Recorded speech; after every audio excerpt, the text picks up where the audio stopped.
It's so cool to be talking with you guys about your film Kikuyu Land. This was such a compelling documentary, so well documented, and there's a lot that I want to talk about here.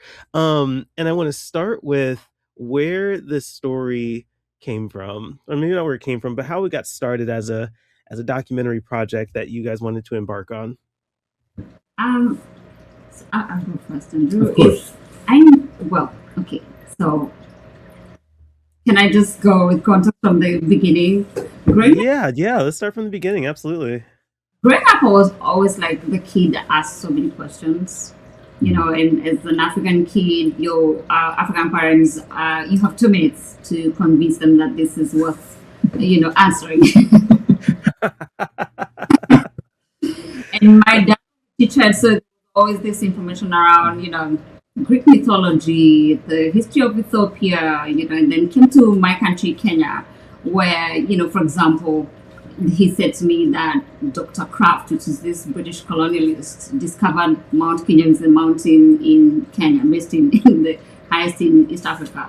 He said that Dr. Kraft discovered Mount Kenya, and he'd been teaching me about Kenyan history and how we gained independence. So I'm like, but if that's the case, where was my grandfather who was part of the liberation of Kenya's independence? Did they never see the mount? That kind of question used to throw my dad off, which meant that that answer never came. Mm-hmm. This is an example to show you the kind of mind I had, that lateral thinking. And then there was the part about my grandfather, which just never made sense. We come from this very poor region. How come my grandfather had so much land? Nobody was going to ask that question. Nobody did, until we made this film and, walked a journey. Andrew joined me. And this is the kind of conversations we had with Andrew when he started to, he's going to tell you how we met, how we got to work together. But this is the kind of Andrew and I will be having, and I say, I always wondered about this. No one wants to talk about it. And each time we talk about it, I'm told to accept things as they are. Let's move on. That happened. Let's move on. We don't have to revisit in the past. Yeah. Mm-hmm. So interesting. Yeah, that's my genesis of what this story is. Yeah. And Andrew, how about you becoming a part of this project? What got you on board with it, and how did you get involved with this? Yeah, B and I actually met on assignment for National Geographic. We were working on another film, and when I met B, I had been working in East Africa for over a decade.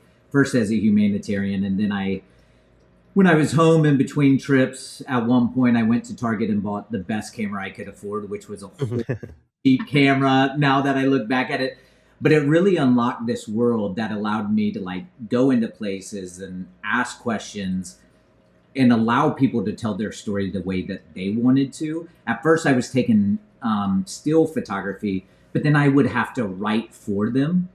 And so that quickly became how do I just video so they can tell it in their own words and I don't have to interpret and just remove myself from the story. And so I had been working there. We had a number of mutual contacts and connections and friends on the ground. And B contacted me. She was producing for Nat Geo and said, hey, we need a DP on this shoot. Are you in Kenya? Because this was around the time of COVID. And I was off in a village in northern Kenya, and I was like, yeah, I'm just a few miles away or hours away, so let me come down. And when I met B, we were talking, just like crew do after hours, and it startled me, B's willingness to ask difficult questions on her own community and within her own community. And we were talking, I had spent a lot of time in the area that her family is from. And so we were talking about Kikuyu issues and what is your background? How did your family talk about this? And she would talk about, on one side, her father's side, they were like freedom fighters. And then on the other side, apologists for the crown. and the two sides could never see eye to eye. And then there was little old B that I just imagined asking questions and starting family fights with her questions. And I just saw a bravery in her that she was willing to go take questions home. And so it started off, and I was just saying, B, I see you want to be a director. Go make this film. At some point along the way, she said, hey, she called me. I remember she called me. I was just outside here. And she said, I think I'm going to make this film. I don't know what it is, but let me go. I'm up for going home and just kind of seeing where it happens. And I said, great, do it. Nothing can stop you. And she said, but we're going to make the film. So I was like, So then it became a thing where it was like, okay, I'll come over and we'll just follow like one question at a time. And that's where it started. My inspiration was B, and just her bravery and her willingness to challenge the colonized mind, challenge the that was positioned and given to her in her community. And then we just followed those questions.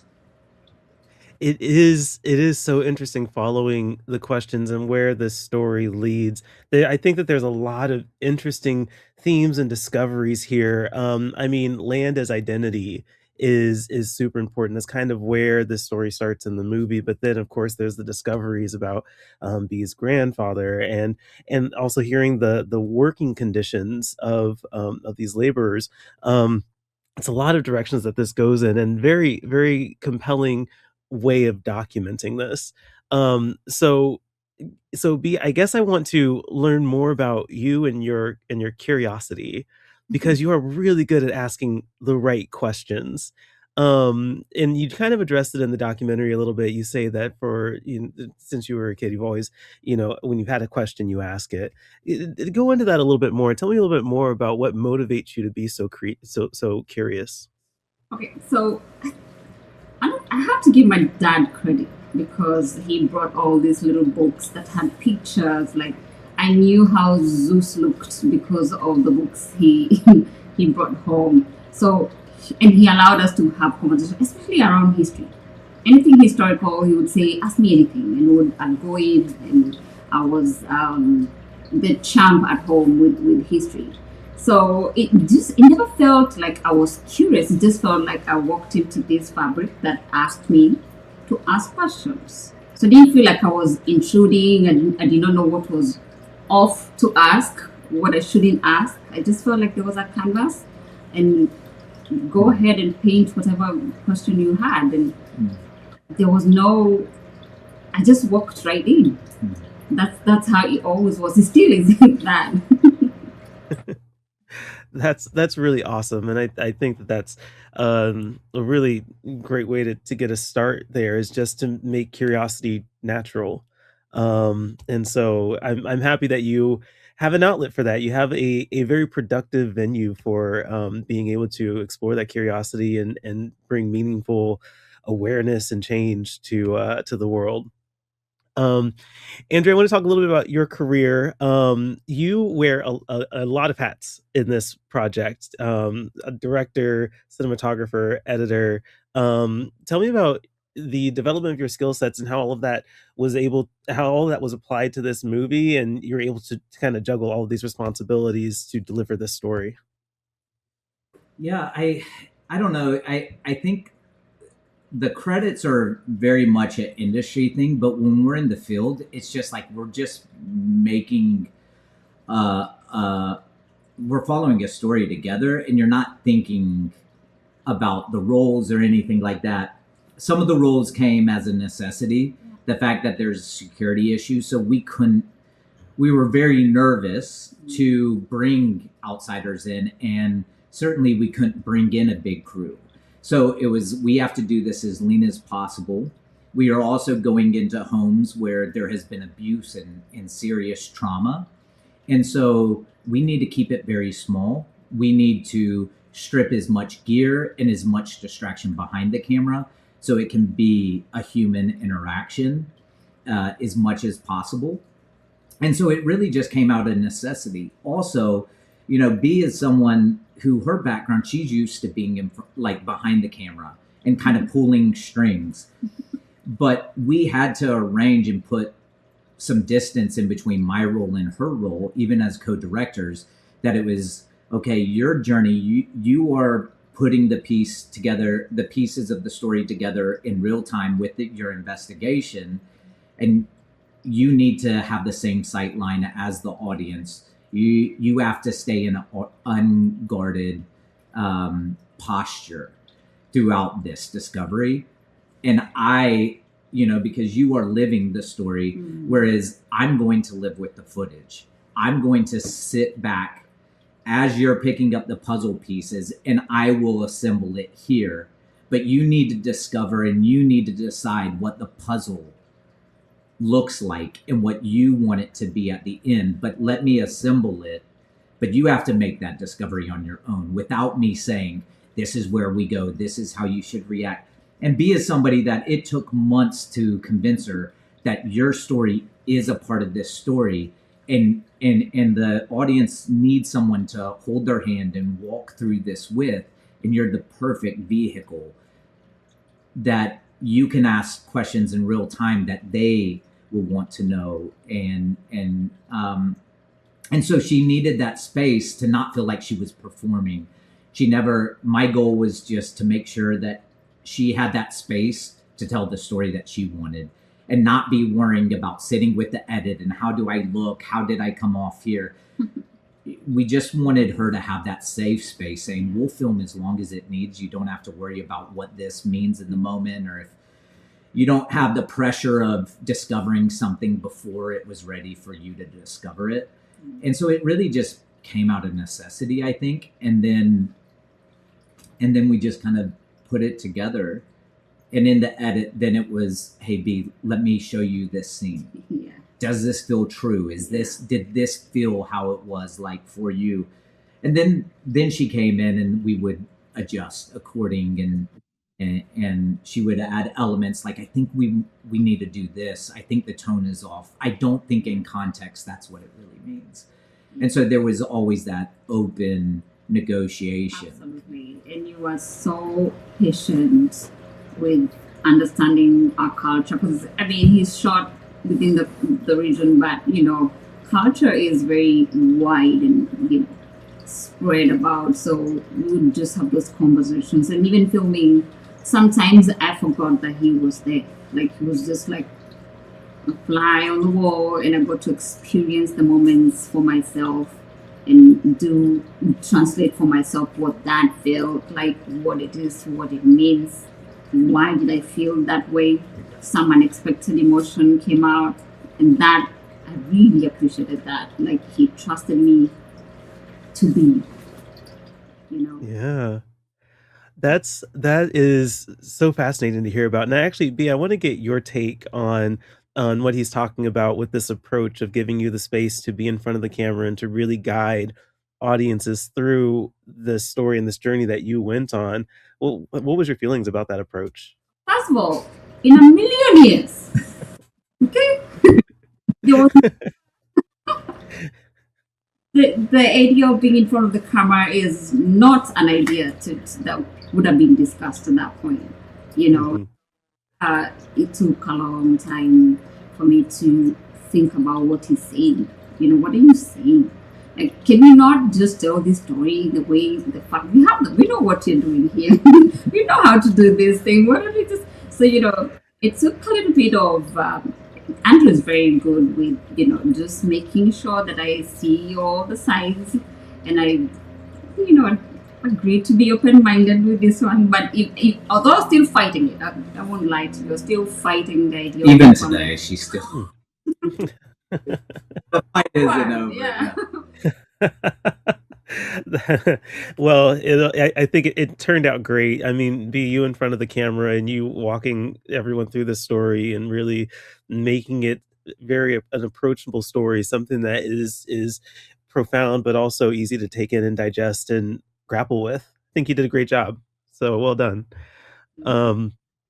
It's interesting because Andrew, you were talking about how this is a very delicate subject for a lot of the people involved, and it's also, the security issues. There's a lot that you had to take into consideration, but I want to hone in on that sensitivity of this story as a documentarian.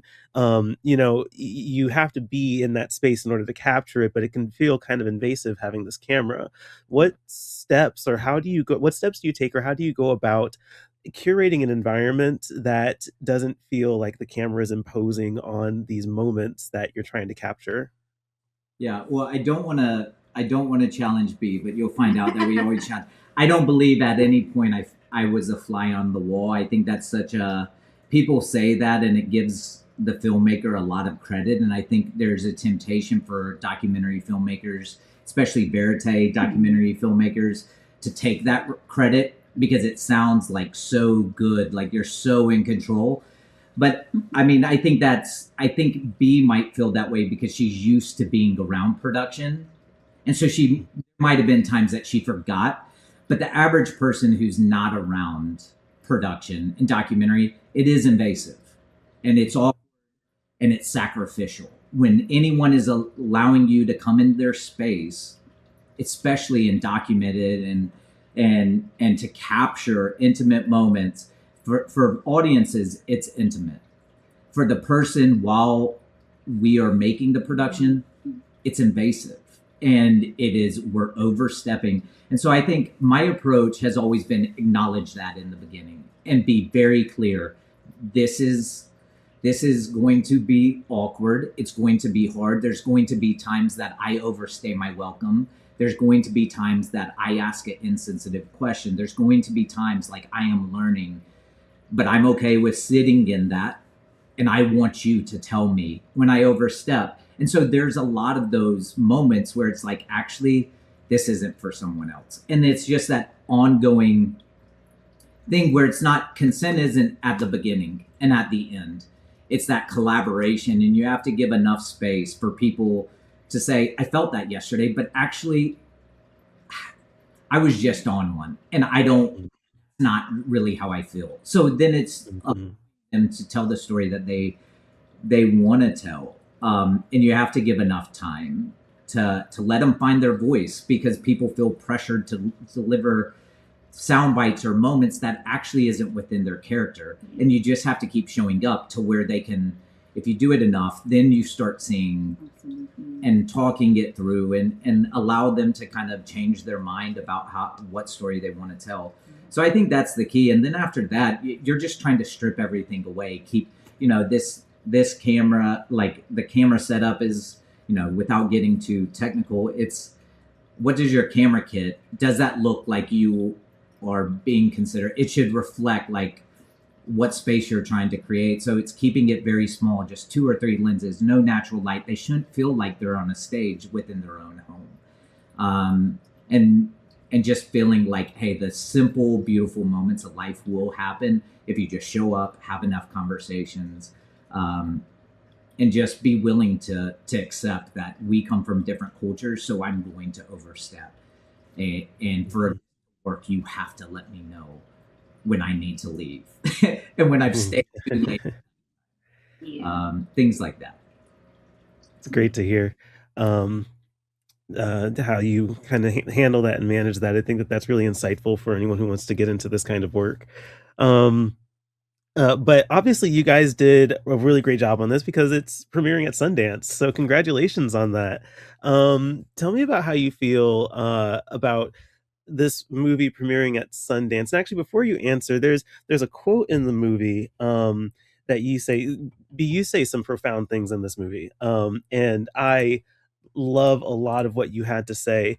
But there was a quote that you said where you're interrogating the merit of stories and storytelling, and you're talking about how a lot of times the biggest voices are the ones that are heard, even if that's like not the real story. And you say something along the lines of sometimes the real stories are the ones that come in a whisper. And to me, this movie going to Sundance, it feels like that whisper being amplified.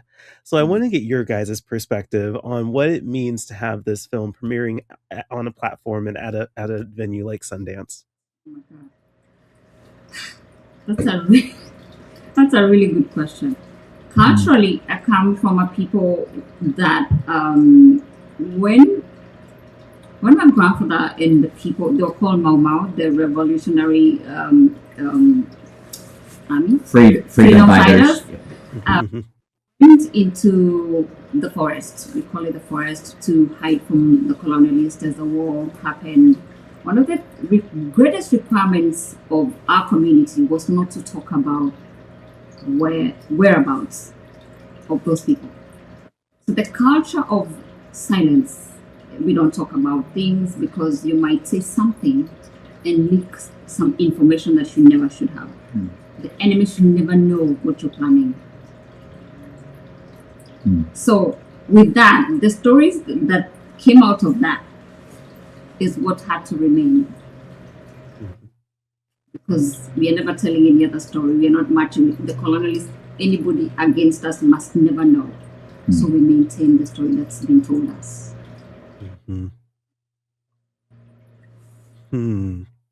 Yeah. It's a very good question.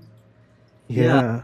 And I would just say that when we realized where the story was going, we had a very honest and sobering conversation that it was saying we either need to stop, because if we go forward and if we go small, then we're putting a lot of lives in danger and we are going to harm a lot of communities.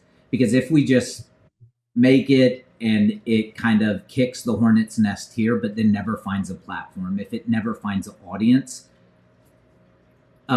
there's a lot of risk there locally for kicking that hornet's nest and then not backing it up with the audience and people in the corner. So Sundance to me is really just a fulfillment of promise and trust that was given to us, that we have for years felt like this weight of being the steward saying, okay, we're going all in. And we have to find a way to find an audience big enough that it will offer some sort of might and power in conversation. It has to create a big enough conversation. Otherwise, we need to keep it a whisper. And so it's like you either need to find a way to shout or keep your mouth shut. And so Sundance is that shout for us. I mean, it's up on the mountaintop, and it's making sure that we're fulfilling promises to people who trust us for really not at our merit or anything. They just said, we have nothing to lose. But please, you have to do it. If you're going here, you have to do it. So it's a fulfillment of that, I think. That is an incredible way of looking at it. And I certainly hope that Sundance is able to amplify this story and really get it in front of as many people as possible. But it's interesting because your answers lead me to my last question, which is about journalism. Another thing you say towards the end, B, is how sometimes, or how a lot of times, white lies make better stories than black truths, right? And it's hard for people to subscribe to uncomfortable truths when the white lie makes for something that's more marketable or something that's easier to share. So my question has to come. It comes. In regards to journalism and imparting some advice onto journalists who are sifting through the white lies to find the dark truths. What do you recommend to those people? What is your advice to journalists going into those hard places and trying to make the decisions that you guys had to make in this project? I think go ahead and do all the research there is to do. When you do find that, when you get to the end of that, you've got to make a decision on where you want to stand with it. It's you get to make that decision. Yeah. That's good. That's really good. Yeah. Andrew, any final thoughts on this? Yeah. What I would say is, and what B is very good at is she's willing to look in the mirror, and she's willing to hold up what she finds and then have an honest conversation. That's so refreshing to me, coming from the States, where people decide that they will shift their whole life, their whole perspective, their whole worldview based on a lie that they know is a lie, but they will accept it because it falls in line with whatever side they're on. And they will burn, they will divide their family, they will, end friendships, all to maintain a lie. And and that's why I think so much of this story is so timely, is because we live in a world of lies. And we know this. And many people are choosing to accept a lie, and they tell the lies enough that then they believe it.